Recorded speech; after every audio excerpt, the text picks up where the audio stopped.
నమస్తే, నేను మీ సంతోష్ శర్మ, అడ్వకేట్. ఈరోజు స్టాంప్ యాక్ట్లోని సెక్షన్ 33 కోసం తెలుసుకుందాం. Section 33 of the stamp act deals with the impounding of an instrument. Impounding of an instrument అంటే seizure of the instrument to keep the custody of law. Impound means to take legal or formal possession of a thing. According to the section 33 of the Stamp Act, when the instrument is not duly stamped, it can be impounded.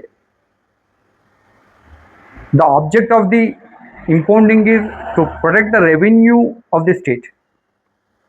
The instrument can be impounded before the official function is completed.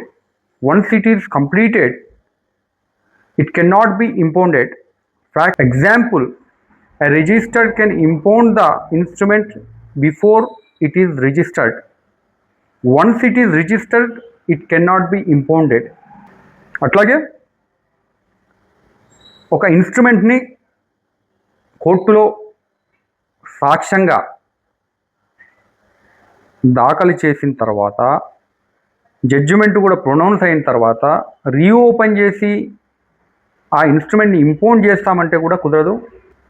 మరి ఈ డాక్యుమెంట్ని, ఈ పత్రాన్ని impound చేసే అధికారం ఎవరెవరికి ఉంటుంది అని అంటే సివిల్ జడ్జికి ఉంటుంది, ఆర్బిటరేటర్కి ఉంటుంది, కలెక్టర్కి ఉంటుంది, ఆర్డీఓకి ఉంటుంది, సివిల్ సప్లైస్ ఆఫీసర్కి ఉంటుంది.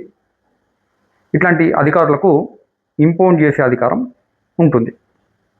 మరి ఎవరికి ఇంపౌండ్ చేసే అధికారం లేదు అని అంటే ఏ police officer can not be impound the instrument. అట్లాగే సర్టెన్ కేసెస్లో జ్యుడిషియల్ మ్యాజిస్ట్రేట్ కూడా ఇన్స్ట్రుమెంట్ని ఇంపౌండ్ చేసే అధికారం అనేటువంటిది ఉండదు. ఇట్లాంటి ఇంట్రెస్టింగ్ విషయాల కోసం మా ఛానల్ని లైక్ చేయండి, షేర్ చేయండి, సబ్స్క్రైబ్ చేయండి. Stay tuned.